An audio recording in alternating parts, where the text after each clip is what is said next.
Hello guys, कैसे हैं आप लोग। मैं रिकी और हमारे यूट्यूब चैनल निर्मला निर्वाण क्लासेस में आप सभी का हार्दिक स्वागत है। तो फिजिक्स चल रहा था और फिजिक्स में हम लोग मोशन देख रहे थे।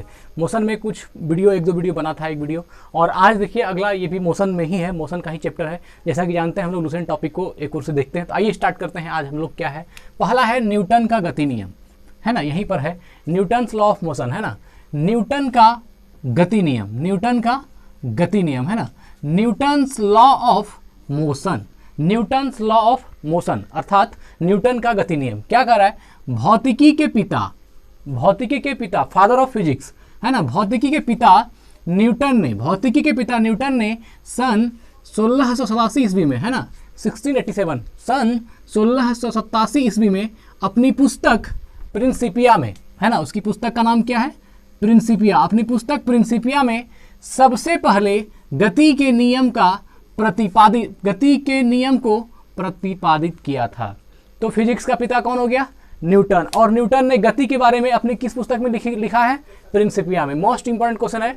तो न्यूटन का गति नियम यह हो गया कि भौतिकी के पिता न्यूटन ने 1687 ईस्वी में अपनी पुस्तक प्रिंसिपिया में सबसे पहले गति के नियम को प्रतिपादित किया। न्यूटन ने एक पुस्तक लिखा, इसका नाम क्या था, प्रिंसिपिया, और उसी पुस्तक प्रिंसिपिया में जो उन्होंने अपने, है ना, जो भी गति का नियम है उसको दिया। तो आइए पढ़ते हैं क्या क्या लिखा, क्या क्या कहा गया उनके बारे में। न्यूटन का प्रथम गति नियम, है ना, न्यूटन का प्रथम गति नियम, Newton's first law of motion, Newton's first law of motion. आइए देखते हैं क्या है।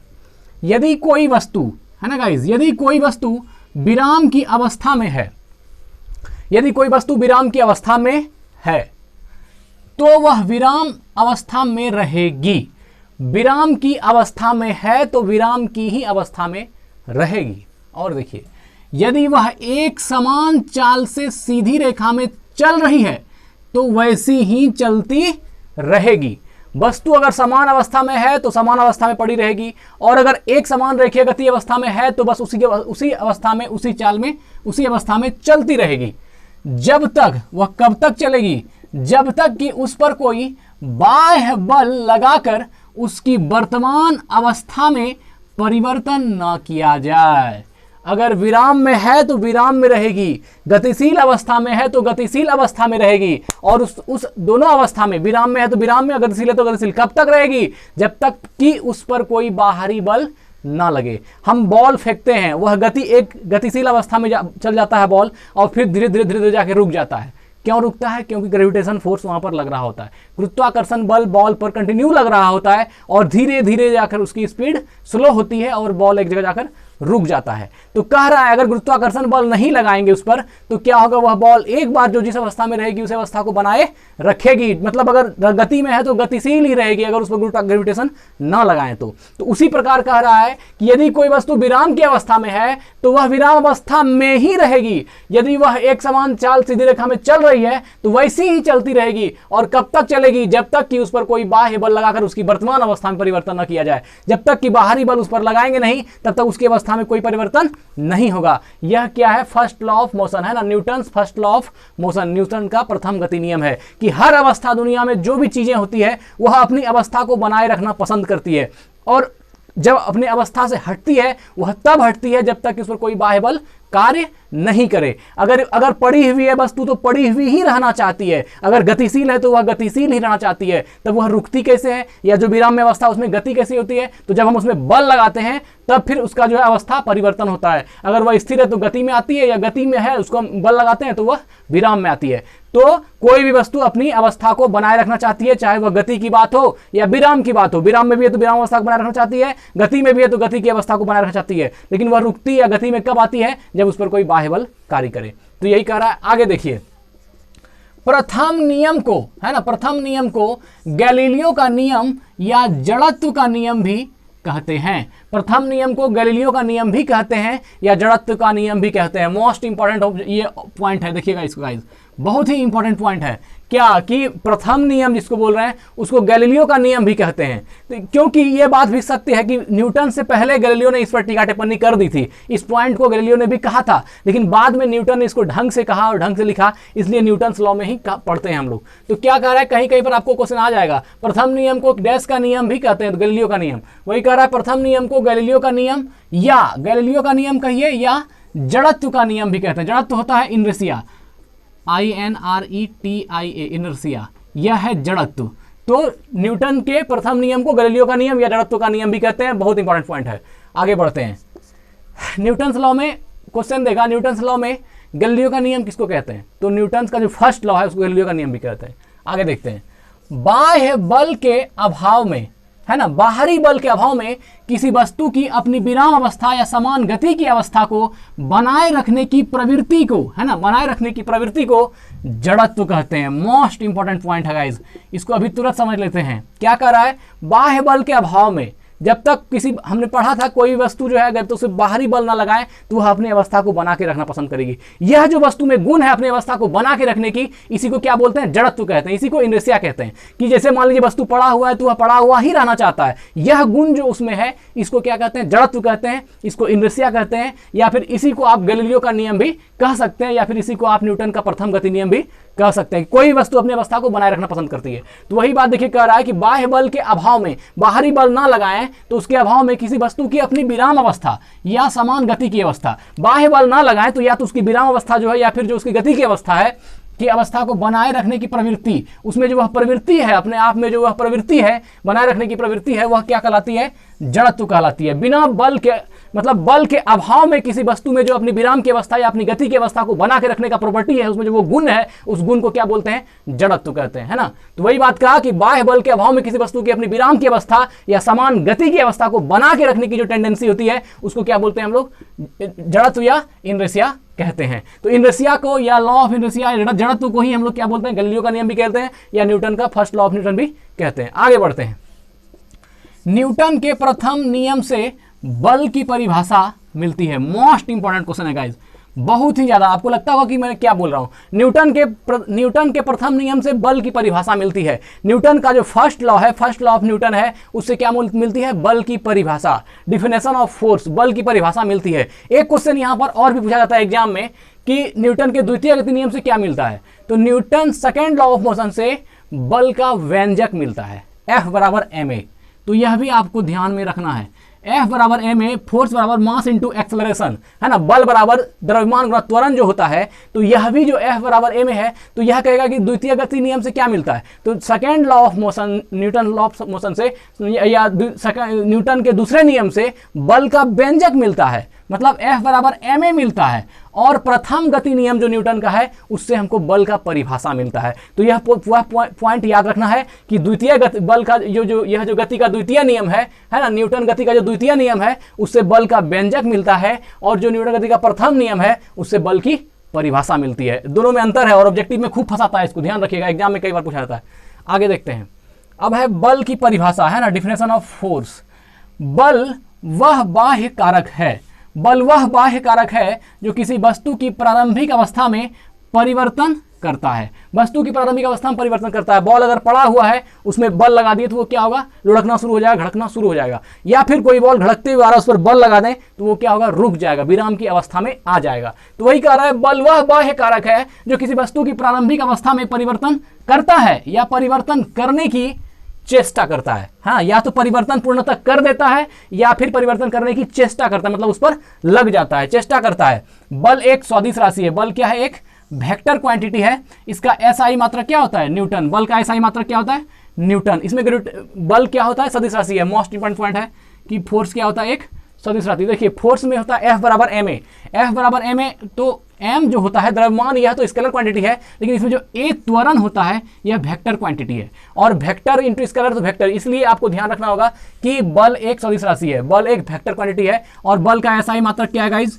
न्यूटन है। बल का SI मात्रक क्या है? न्यूटन है। तो वही बात कहा कि बल की परिभाषा में क्या? बल वह बाह्य कारक है जो किसी वस्तु की प्रारंभिक अवस्था में परिवर्तन करता है या परिवर्तन करने की चेष्टा करता है ना, चेष्टा करता है। बल एक सदिश राशि है ना, बल एक वेक्टर क्वांटिटी है। इसका SI मात्रक क्या होता है? न्यूटन होता है। आगे देखते हैं। जड़त्व के कुछ उदाहरण, है ना, जड़त्व के कुछ उदाहरण, है ना, सम एग्जांपल्स ऑफ इनर्शिया। जड़त्व का कुछ उदाहरण देखिए क्या क्या हो, देखते हैं हम लोग। पहला है, ठहरी हुई मोटर या रेलगाड़ी के अचानक चल पड़ने पर उसमें बैठे यात्री पीछे की ओर झुक जाते हैं, है ना। ठहरी हुई मोटर गाड़ी या रेलगाड़ी के अचानक चल पड़ने पर, ठहरा हुआ गाड़ी है, अचानक उसमें मोशन आ गया तो क्या होता है, आदमी पीछे की ओर झुक जाता है। वही कह रहा है, चल पड़ने पर उसमें बैठे यात्री पीछे की ओर झुक जाता है। दूसरा है चलती हुई मोटर कार के अचानक रुकने पर, है ना, मोटर कार चल रही है और एटेंडम ब्रेक लग गया, अचानक रुकने पर उसमें बैठे यात्री आगे की ओर झुक जाते हैं, आगे की ओर, ऐसे आगे की ओर झुक जाते हैं। यह दोनों पॉइंट है जो जड़त्व का है, क्या है, जड़त्व का उदाहरण है। और तीसरा है कंबल को, अभी हम पहले दो को देख लेते हैं फिर तीसरा देखते हैं। गाइज ये बात समझने वाली है कि ठहरी हुई मोटर कार या रेलगाड़ी के अचानक चल पड़ने पर उसमें बैठे यात्री पीछे की ओर क्यों झुक जाते हैं, पहले इस पर चर्चा करते हैं। जैसे मान लीजिए हम एक फिगर बनाते हैं यहाँ पर, ये मान लीजिए बस है, ये बस है और इस पर एक आदमी बैठा है, सॉरी खड़ा है, मान लेते हैं ये आदमी यहाँ पर खड़ा है, इस प्रकार है, और ये मान लीजिए बस है। अब हम यहाँ पर एक चीज समझने वाली है कि ये होता कैसे है, इसको हम लोग देख लेते हैं। ऐसे आपको पता होगा लेकिन फिर भी एक बार हम लोग रिकॉल कर लेते हैं। क्या है, ठहरी हुई मोटर या रेलगाड़ी के अचानक चल पड़ने पर उसमें बैठे यात्री पीछे की ओर झुक जाते हैं। यह आदमी क्या होता है, पीछे की ओर थोड़ा सा झुक जाता है, ऐसे बैठा है, गाड़ी आगे गई तो ये ऐसे पीछे हो जाता है। देखिए क्या होता है, यहाँ यह जो आदमी का पाँव है, जो आदमी का पैर है, यह बस के साथ, उसके फर्श के साथ कांटेक्ट में रहता है। इसका जो फूड है, इसका जो पैर है नीचे वाला पोर्शन, ये जो है, ये जो पैर है, ये क्या है, बस के साथ कांटेक्ट में रहता है, एक बात। और जो कमर के नीचे का हिस्सा होता है आदमी का, हाँ, कमर के नीचे का हिस्सा जो है वह बस के साथ अटैच होता है। और जो रेस्ट बॉडी, जो रेस्ट पार्ट यहाँ से इतना बड़ा बच गया, मतलब कमर के हिस्से के बाद जो यहाँ से इतना वाला पोर्शन जो बच जाता है, इसका यह दो पार्ट में आदमी का हिस्सा है। तो यह जो कमर वाला यहाँ तक जो होता है, ये बस के संपर्क में रहता है। तो अगर बस गति में है तो ये वाला हिस्सा आपका मोशन में है। बड़ा अजीब लगता है, हम फील नहीं कर पाते हैं कौन सा मोशन में और कौन सा रेस्ट में है, लेकिन विज्ञान जो कहता है, जो वास्तविक रीजन है, जो एक्चुअल रीजन है, उसको हम लोग जानना चाहते हैं। तो क्या होता है कि जब ये कांटेक्ट में है, यहाँ ये हाफ पार्ट जो है इसका इस बस के साथ कांटेक्ट में है। जैसे ही बस खुलती है, बस आगे जाती है, तो ये वाला पोर्शन जो है, ये जो आपका है, ये क्या होता है, मोशन में आ जाता है। लेकिन कमर के ऊपर का जो हिस्सा है यह रेस्ट में रह जाता है। लेकिन यहाँ पर क्या कर रहा है कि ठहरी हुई मोटर गाड़ी या रेलगाड़ी में अचानक चल पड़ने पर, अचानक चलने की बात है, तो इसमें जो है ये वाला हिस्सा, इसकी कुछ वेलोसिटी हो जाती है। जब बस अगर चलेगी तो मान लीजिए कोई वेग होगा, इसका वेग भी होगा और इसका वेग क्या होता है, जीरो होता है ना। तो एटेंडम जब गाड़ी एकाएक चलती है तो ये हिस्सा तो मोशन में आ जाता है, ये स्थिर रहता है, इसलिए क्या होता है, ये पीछे की ओर झुक जाता है, ये क्या हो जाता है, थोड़ा बैक की तरफ आ जाता है। तो वही कह रहा है कि ठहरी हुई मोटर या रेलगाड़ी में अचानक चल पड़ने पर उसमें बैठे यात्री पीछे की ओर झुक जाते हैं, क्योंकि ये जो पैर है बस के साथ संपर्क में है। तो बस पहले मान लीजिए जीरो में था, पहले मान लीजिए यू का यहाँ जो वेलोसिटी थी वो यू का जीरो थी, ठीक है, कोई वेलोसिटी नहीं था, जीरो था। अब जो एटेंडम ये जो घूमना, ये आगे बढ़ना शुरू हुआ, तो जो आदमी का यहाँ कमर के नीचे का हिस्सा है ये पूरा मोशन में आ जाता है, ये पूरा मोशन में, ये मतलब ये मोशन में आ गया। लेकिन ये जो हाफ पार्ट है जिसको धड़ बोलते हैं, यह जो इतना सा पार्ट है यह मोशन में नहीं आ पाता, यह रेस्ट में रह जाता है, इसलिए ये आगे बढ़ता है और ये क्या हो जाता है, पीछे आ जाता है। इसलिए आदमी फील करता है कि जब गाड़ी में वो स्थिर से बैठा है और गाड़ी एटेंडम आगे की ओर बढ़ती है तो उसका शरीर जो है पीछे की ओर आ जाता है। यह तो एक रीजन था ये पहला का कि ठहरी हुई मोटर या रेलगाड़ी में अचानक चल पड़ने पर उसमें बैठे यात्री पीछे की ओर क्यों झुक जाते हैं, एक हो गया। दूसरा है, यह उदाहरण किसका है, यह उदाहरण है जड़त्व का, क्योंकि जैसे ही गाड़ी मोशन में आई तो जो आदमी का रेस्ट पार्ट है, इतना सा पार्ट मोशन में आ गया, लेकिन ये वाला पोर्शन जो धड़ है, यह जो धड़ है यह मोशन में नहीं आया, यह विराम में ही रह गया। अगर यह भी मोशन में आया था, यह भी मोशन में आता तो कोई घटना नहीं होती, हम इसके साथ रह जाते, एक ही साथ चल जाते, ना पीछे की तरफ हमारा धड़ नहीं होता। लेकिन होता क्या, ये रेस्ट पार्ट इतना सा जो है ये मोशन में आ जाता है और ये क्या होता है, ये आपका स्थिर विराम अवस्था में रहता है, इसलिए ये पीछे की ओर रहता है, क्योंकि ये गति आगे होती है ये पीछे हो जाता है। तो यही रीजन है। दूसरा देखते हैं क्या है, चलती हुई मोटर कार के अचानक रुकने पर। अब देखिए दूसरा कंडीशन में क्या कर रहा है, जैसे मान लीजिए कोई बस है ना गाइज, ये बस है, इसमें हम एक आदमी को बैठा देते हैं, ऐसा है कोई आदमी, ऐसे कोई आदमी बैठा हुआ है बस में, ठीक है। तो अब जो यहाँ इसमें इस कंडीशन को देखिएगा क्या होता है, क्या कह रहा है, चलती हुई मोटर कार के अचानक रुकने पर। अब गाड़ी यहां से मान लीजिए मोशन कुछ वेलोसिटी v से जा रही है ना, कोई वेलोसिटी v से जा रही है। तो अब जो इसका पैर यहां बस से कांटेक्ट में है, तो ये जो आदमी का आधा हिस्सा है, हाफ पार्ट जो कमर के नीचे का हिस्सा है, यहां तक ये क्या हो जाता है, आपका गति में आ जाता है ना। ये देखिए क्या है, चलती मोटर कार के अचानक रुकने पर उसमें बैठे यात्री आगे की ओर झुक जाते हैं। जब इसमें भी वही काम होता है, जब आपका जो बॉडी का रेस्ट पार्ट है जो बस के कांटेक्ट में है तो वह रेस्ट में होता है, और बाकी पार्ट जो है जैसे ही ब्रेक मारता है ये आगे की ओर हो जाता है, क्योंकि यह स्थिर हो जाता है। एक स्थिर होता है और एक गति में होता है, मतलब आधा पार्ट जो है गति में है और आधा पार्ट जो है विराम में है, इसलिए वो आगे या पीछे की ओर होता है। और अगर यदि मान लें कि पूरा बॉडी पार्ट, जैसे मान लीजिए पूरा शरीर ही गति में होता है तब फिर कोई दिक्कत नहीं। लेकिन हमारे साथ जो हमारे मनुष्य के शरीर के साथ होता है कि वह कमर के नीचे हिस्सा तक जो है बस के कांटेक्ट में रहने के कारण वो बस के चाल के साथ एडजस्ट हो जाता है, लेकिन बाकी पार्ट जो है उसके साथ एडजस्ट नहीं करता, वो बाद में इसलिए जो होता है ये आगे या पीछे होता है। तो ठीक वही बात थी, चलती मोटर कार में अचानक रुकने पर उसमें बैठे यात्री आगे की ओर झुक जाते हैं। तो ये वाला जैसे ये रुकता है तो मान लीजिए वेलोसिटी v से 4 आता है और एकाएक ब्रेक मारा तो यहाँ की वेलोसिटी क्या होगी, 0। ये वेलोसिटी 0 हो गई और ये जो गति में था इसकी वेलोसिटी क्यों कुछ ना कुछ रह ही गई, इसलिए ये क्या होता है आगे की ओर झुक जाता है। जैसे ब्रेक लगाती है आगे की ओर ऐसे हो जाता है, क्योंकि ये पूरा पार्ट जो यहाँ तक है ये पूरा मोशन में था। यहाँ पर मान लीजिए कुछ वेलोसिटी थी, पहले वेलोसिटी मान लीजिए कुछ थी, लेकिन जैसे ही ब्रेक लगता है तो ये वेलोसिटी क्या हो गई, यहाँ पर v का मान आता है 0 और v का मान होता है तो इतना बड़ा पार्ट जो कमर के नीचे का हिस्सा गाड़ी के साथ था उसका वेलोसिटी तो 0 हो जाती है, लेकिन ये पार्ट जो बचा रह गया इसका कुछ ना कुछ वेलोसिटी रह ही जाता है और इसलिए ये क्या होता है आगे की ओर झुक जाती है। तो यही रीजन है। आगे देखते हैं, कंबल को हाथ से पकड़कर डंडे से पीटने पर, है ना, कंबल को हाथ से पकड़कर डंडे से पीटने पर धूल के कण झड़कर गिर जाते हैं, है ना। कंबल को हाथ से पीटने पर, कंबल के जो मान लीजिए कहीं टंगनी पर टांग करके उसको जब हम कोई किसी चीज से पीटते हैं, है ना, कंबल को हाथ से पकड़कर डंडे से पीटने पर धूल के कण झड़कर गिर जाते हैं। कंबल में धूल का कण समाया हुआ है, मान लीजिए कंबल में धूल का कण सट गया है, चिपक गया, तो वह अपना अवस्था को बनाए रखना पसंद करती है। और जब हम डंडा मारते हैं उस पर तो क्या होगा, बाहरी बल कार्य करता है और वो वहां से क्या होता है उस जगह को छोड़ करके धीरे धीरे नीचे आकर के वो नीचे बैठ जाता है। तो यही कह रहा है कि कंबल को हाथ से पकड़कर डंडे से पीटने पर धूल के कण झड़कर गिर जाते हैं। यह किसका उदाहरण है, तो यह जड़त्व का उदाहरण है। और आदमी का आगे की ओर झुकना, पीछे की ओर झुकना चलती हुई बस में, ये भी क्या है, जड़त्व का उदाहरण है। आगे देखते हैं, अगला पॉइंट है गाइस संवेग, मोमेंटम। क्या है, संवेग अर्थात मोमेंटम। आइए देखते हैं मोमेंटम क्या है। किसी वस्तु के द्रव्यमान तथा वेग के गुणनफल को, किसी वस्तु के द्रव्यमान तथा वेग के गुणनफल को उस वस्तु का संवेग कहते हैं, ना। द्रव्यमान और वेग के गुणनफल को संवेग कहते हैं। किसी वस्तु के द्रव्यमान और वेग के गुणनफल को संवेग कहते हैं। P बराबर mv। आइए देखते हैं क्या होता है, अर्थात संवेग बराबर वेग इंटू द्रव्यमान, संवेग बराबर वेग गुना द्रव्यमान, अर्थात संवेग को हम लोग P से डिनोट करते हैं। संवेग को किससे डिनोट करते हैं, P से। तो P बराबर क्या होता है, Vm या mv, जो लिखिए उल्टा पुल्टा कर दीजिए। तो P बराबर क्या हो गया, mv। तो ये फार्मूला है कि संवेग बराबर वेग गुना द्रव्यमान, P बराबर mv।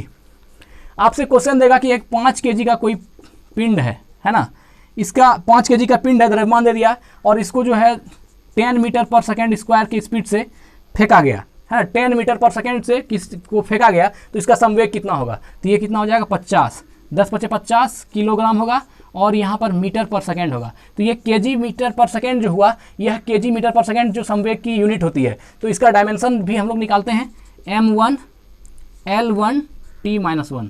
तो ये क्या हो गया, ये संवेग का डायमेंशन हो गया। तो संवेग बराबर वेग गुना द्रव्यमान अर्थात P बराबर mv।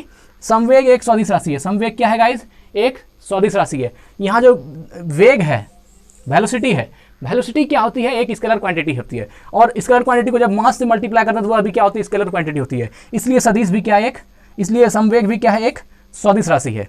संवेग का SI मात्रक किलोग्राम मीटर पर सेकंड, किलोग्राम इंटू मीटर पर सेकंड या किलोग्राम मीटर पर सेकंड भी बोल सकते हैं। आया ना यहाँ पर किलोग्राम मीटर पर सेकंड, किलोग्राम यह तो जान ही रहे हैं, किलोग्राम आता है मास से, द्रव्यमान से हो गया किलोग्राम, अब वेग का हो गया मीटर पर सेकंड, तो यही हो गया किलोग्राम मीटर पर सेकंड, इसको बोलते हैं किलोग्राम मीटर पर सेकंड।